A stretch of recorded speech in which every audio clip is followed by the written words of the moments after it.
Assalamualaikum warahmatullahi wabarakatuh. Perkenalkan, nama saya Ananda Thalia, NIM 18230005. Saya dari akuntansi angkatan 18 ingin mempresentasikan PowerPoint saya yang bertema Human Resource Accounting yang berjudul Evaluasi Sistem Informasi Sumber Daya Manusia menggunakan metode MCDM perbandingan berpasangan ordinal abu-abu.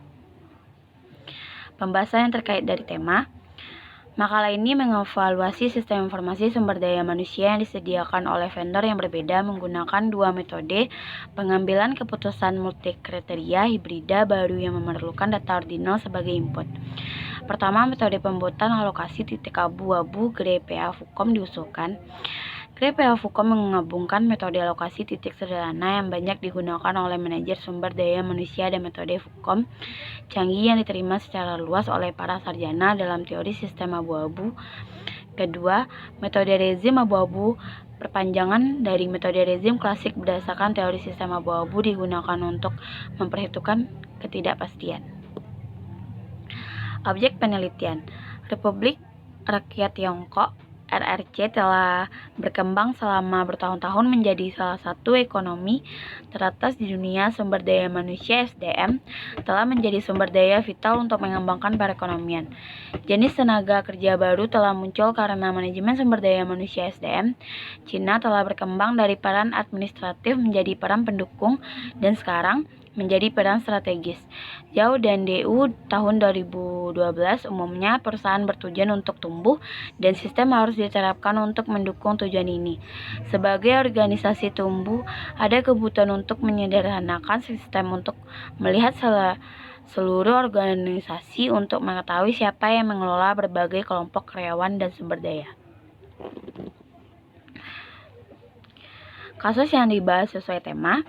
Tinjauan literatur tinjauan pustaka ini mengkaji tren penelitian dalam memilih perangkat lunak SDM dan HRM. Yang terakhir adalah fokus tambahan karena HRM dapat didukung melalui paket perangkat lunak yang digunakan. Selain itu, beberapa karya terkait yang menyajikan metode MCDM hybrid berdasarkan GST ditinjau. Analisis data. Sebuah perusahaan minyak dan gas Cina dengan lebih dari 7.000 karyawan yang dibutuhkan untuk mengotomatisasi sebagian besar proses HRM secara global untuk meningkatkan efisiensi. Informasi lebih lanjut tentang perusahaan dirahasiakan untuk anonimitas. Dengan menggunakan literatur pengalaman kerja dan kebutuhan perusahaan, kriteria evaluasi dipilih dan diberi skor untuk mendapatkan bobot kriteria. Metode konvensional yang digunakan oleh Departemen SDM, metode PA, diterapkan untuk menetapkan bobot kriteria seperti yang dijelaskan dalam bagian 3.2.1. Kemudian Direktur SDM Global dengan beberapa manajer SDM melakukan pemeriksaan latar belakang pada penyediaan HRIS 5 vendor. HRIS membuat presentasi yang mencakup demonstrasi singkat HRIS mereka. Hasil dan penelitian. Kesimpulan pengambilan keputusan adalah proses membuat penilaian berdasarkan keadaan di depan kita. Agar perusahaan menjadi inovatif, mereka harus mampu menarik dan mempertahankan talenta yang tepat dan memberi penghargaan yang tepat kepada karyawan. Di luar proses HRM sederhana seperti aplikasi cuti dan catatan waktu yang dapat diberi oleh HRIS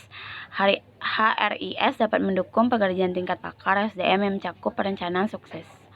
Tindak lanjut kumpulan bakat magang dan ulasan dalam MCDM. Komponen utama yang dibutuhkan untuk mencapai setiap keputusan adalah alternatif, kriteria, evaluasi, dan nilai kinerja. Baiklah, hanya itu yang dapat saya sampaikan. Jika ada salah, tolong dimaafkan. Assalamualaikum warahmatullahi wabarakatuh.